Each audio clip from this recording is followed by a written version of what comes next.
Welcome to Strip Coverlet, where we squeeze the bigger picture out of literature. I am Adrian Ford, and we are here for another poetry discussion. This poetry discussion will take place in two separate playlists here on the channel. Number one being the poetry discussion playlist, now well over 300 poems strong, but also the Emily Dickinson poetry discussion playlist, cruising ever nearer 100 videos long. And this is a poem that, for me, becomes a little bit more nuanced each time I read it. And poetry doesn't have to work in that way. Poetry certainly doesn't have to work in that way. If you take, for example, so this is a double sided coin, but Shakespeare. Shakespeare's, for someone of my reading, almost impenetrable at first. So, with each and every nook and cranny into that poem that I can get a finger and just tug away at something, some meaning, some bit of sense, the poem actually becomes simpler because the language at play and the ideas at play, the very rhythm of the poem is so intricate that for me, Shakespeare gets simpler with more reading. Emily Dickinson's not quite that way. For me, Emily Dickinson often unravels as a poem, especially the more you read a certain poem. Each time, for me, it's a lot like Hemingway. One of the things that makes Hemingway Hemingway is that each time you return to one of Hemingway's short stories, you are a different person. And so you will find fault and find irony and find empathy in different characters in that short story. For me, most of Emily Dickinson is that way. This poem, perhaps, especially. Success is counted sweetest, and it reads as such. Success is counted sweetest by those who never succeed. To comprehend a nectar requires sorest need. Not one of all the purple host who took the flag today can tell the definition so clear of victory as he dying, on whose forbidden ear that distant strains of triumph burst agonized and clear. So, what's going on in this poem? We have what seems up here, and we'll get back to this. Success is counted sweetest by those who never succeed.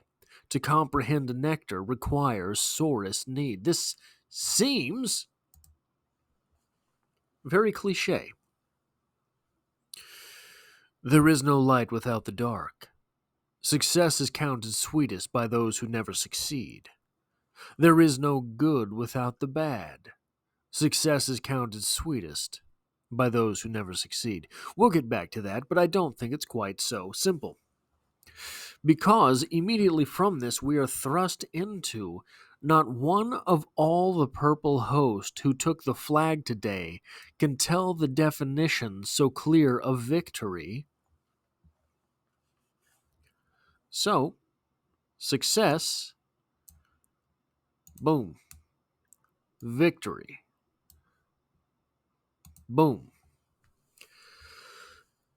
None of the victorious people, none of the people who took the flag, none of those victorious people can tell you the definition of success, of victory, so clear as the guy who's dying on the battlefield. And look, this is something that is quite possibly underrated in Emily Dickinson as well. The verisimilitude to the little scenes that she will interject into her poems. And I say little not to sort of make it sound quaint, not to condescend. This is one guy on a battlefield. Battlefields, look, it's not like the movies. You get shot and you're dead. You get stabbed and you're dead. Someone throws a grenade and you're dead. No. Oh no. That is not how it worked. Especially, I mean, you're looking right around the age of the Civil War here. You take one of these bullets, you've just got a bullet inside you. Now, maybe you're not going to live, but you are not dead. That is to say, you are dying. You take one of these hot lead rounds, literally round, in your guts, you're not going to make it. But you ain't dead yet. We have here Emily Dickinson zooming in the camera on the guy who is defeated, dying, as someone else is hoisting the flag. He knows the definition of victory. The guy who is not dead, but he might not be alive, that guy knows the definition of victory. He knows what it means to succeed.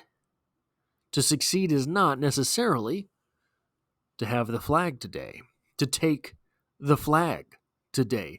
To succeed, more than that, is to be alive. And if we get down to this part, whose forbidden ear the distant strains of triumph burst agonized and clear. That is a terrible color to highlight. Oh no, I've ruined it all. There we go. I want to ask you, do you think this guy is laying there dying in the field of battle, hearing the people hoisting their own flag, taking the purple host who are taking the other flag? Do you think that's what's going on there? Or do you think that these strains of triumph, do you think this is death creeping into his ear? There's something called exploding head syndrome. It is people who fall asleep, and the minute you're right there, boom, and it wakes you right back up. There is reason to believe, from what I learned, that that is kind of how dying works as well. Something like exploding head syndrome.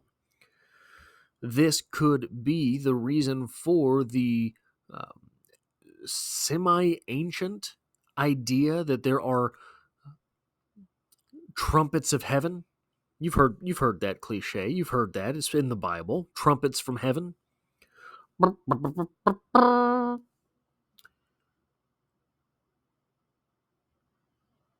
That might be what's going on in that line.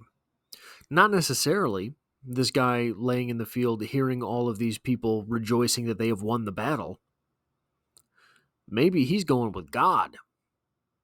But it's a slow process. And because we get this scene here, because we get this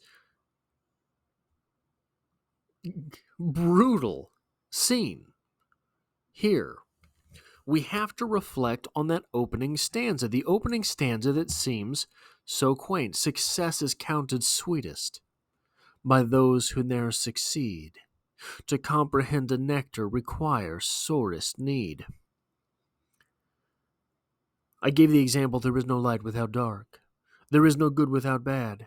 There is no day without night. There is no wet without dry. These things aren't the same, though. Those sayings, there is no light without dark,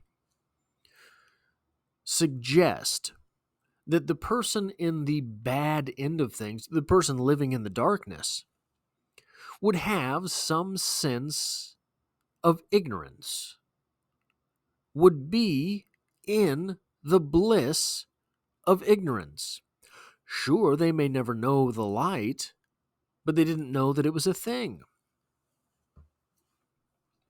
Success is counted sweetest by those who ne'er succeed. This is suggesting that the people who want success know that it is a thing. That is to say that the very act of trying to succeed rips away the veil of ignorance. And so, for these situations, unlike there is no light without dark, unlike any of these cliches, success is counted sweetest by those who never succeed because they understand the struggle of failure. What kind of place do you have to be in to come up with this? It's one of those things that I find myself asking with Emily Dickinson more and more. I think that when we study the greats of literature, and for me, Emily Dickinson was the first great of literature. Emily Dickinson was what got me into poetry. Emily Dickinson was what turned me on to language. I think it's easy to rip the humanity out from behind these words. There is the facade of the poem, and that's it. To an extent, that's true. I'm a very big, firm believer in removing the artist from the art. But golly, man. Some of these poems that Emily Dickinson wrote, you have to wonder in what torture chamber she lurked.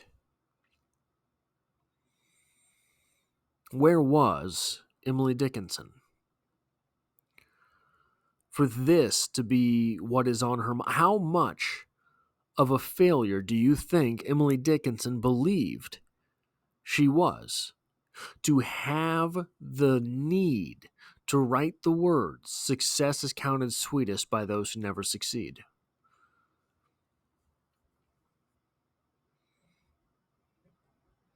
Removing from this equation the fact that ignorance is bliss, removing that right up front.